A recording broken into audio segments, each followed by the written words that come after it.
إذاعة القرآن الكريم من القاهرة. يا خير خلق الله، يا رحمة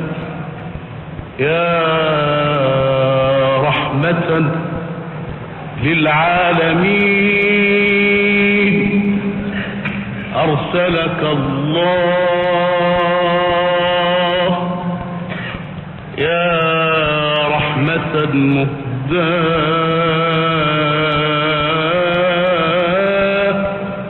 يا نعمة مسداة. قبس من نور النبوة، برنامج يقدمه دكتور فوزي خليل. اللهم أمدنا بمدد رسولك العظيم، وأفض علينا من بركاته يا أكرم الأكرمين يا رب. بسم الله الرحمن الرحيم. أيها الإخوة المؤمنون، السلام عليكم ورحمة الله وبركاته.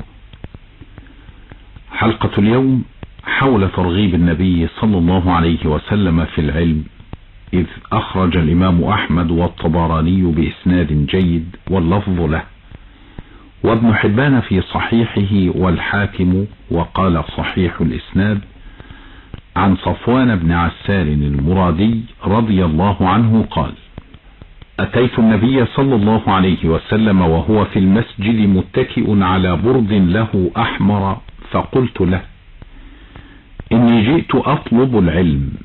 فقال: مرحبا بطالب العلم، إن طالب العلم تحفه الملائكة بأجنحتها، ثم يركب بعضهم بعضا حتى يبلغوا السماء الدنيا من محبتهم لما يطلب.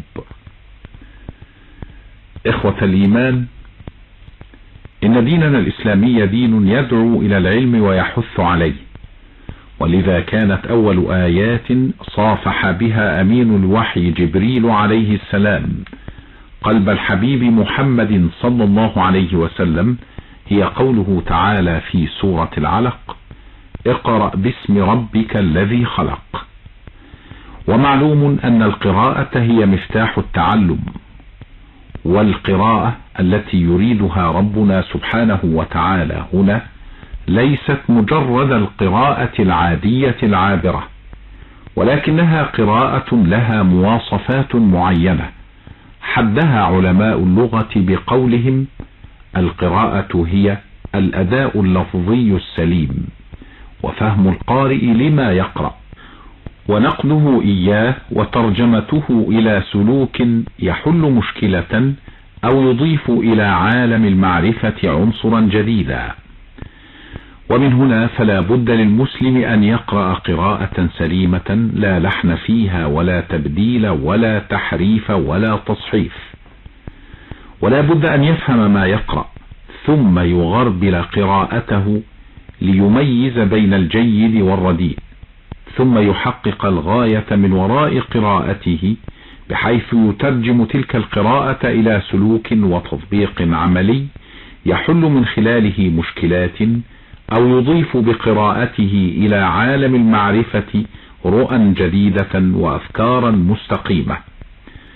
وتلك لعمري هي القراءة التي يجب أن نوجه النظر إليها، وأن يعنى بها القائمون على تربية أبناء الأمة. تلك الأمة التي تمتلك دينا لو أخذت بتعاليمه وطبقت أوامره واجتنبت نواهيه لتبوأت في الدنيا مكان الصدارة، وتبوأت في الآخرة مقعد صدق عند مليك مقتدر.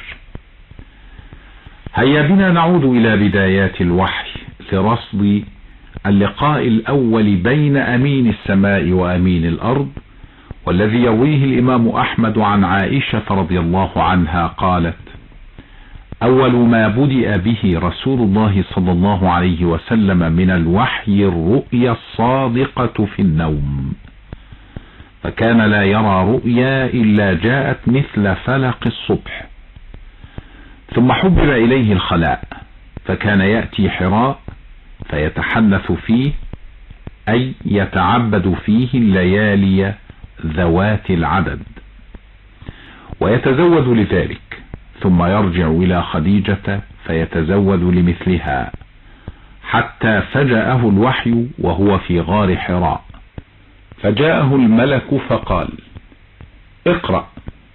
قال رسول الله صلى الله عليه وسلم: فقلت: ما أنا بقارئ. قال: فأخذني فغطني حتى بلغ مني الجهد، ثم أرسلني فقال: اقرأ. فقلت: ما أنا بقارئ. فغطني الثانية حتى بلغ مني الجهد، ثم أرسلني فقال: اقرأ. فقلت: ما أنا بقارئ. فغطني الثالثة حتى بلغ مني الجهد، ثم أرسلني فقال: اقرأ باسم ربك الذي خلق، خلق الإنسان من علق، اقرأ وربك الأكرم الذي علم بالقلم، علم الإنسان ما لم يعلم. قال: فرجع بها ترجف بوادره حتى دخل على خديجة فقال: زملوني زملوني. فزملوه حتى ذهب عنه الروع، فقال: يا خديجة ما لي؟ وأخبرها الخبر وقال: قد خشيت على نفسي. فقالت له: كلا والله لا يخزيك الله أبدا، إنك لتصل الرحم وتصدق الحديث وتحمل الكل وتقري الضيف وتعين على نوائب الحق. وتلك كلمات تدل على حصافة خديجة ومدى ذكائها.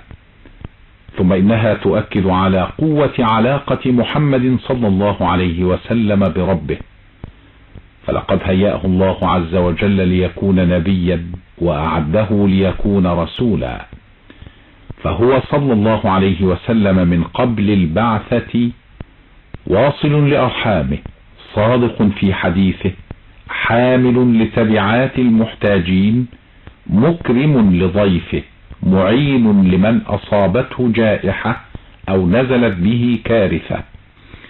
وتلك هي مكارم الأخلاق التي بعث الرسول صلى الله عليه وسلم ليتممها، حيث قال: إنما بعثت لأتمم مكارم الأخلاق. وبعد ذلك انطلقت خديجة برسول الله صلى الله عليه وسلم حتى أتت به ورقة بن نوفل وهو ابن عمها، وكان امرأ قد تنصر في الجاهلية، فقالت له: اسمع من ابن أخيك. فأخبره رسول الله صلى الله عليه وسلم بما رأى، فقال ورقة: هذا الناموس الذي أنزل على موسى، ليتني فيها جذعا، ليتني أكون حيا إذ يخرجك قومك. فقال: أو مخرجيهم؟ قال: نعم، لم يأت رجل قط بما جئت به إلا عودي، وإن يدركني يومك أنصرك نصرا مؤزرا. فصلوات الله وتسليماته عليك يا رسول الله. إخوة الإيمان، إلى الملتقى في الحلقة القادمة بمشيئة الرحمن، والسلام عليكم ورحمة الله وبركاته. أعد هذه الحلقة الأستاذ الدكتور محمد متولي منصور.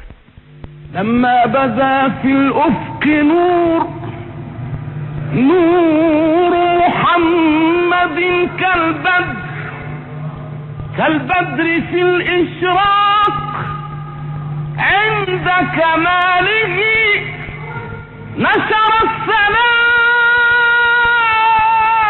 على البرية كلها، وأعاد فيها الأمن بعد زواله. قبس من نور النبوة، برنامج يقدمه دكتور فوزي خليل.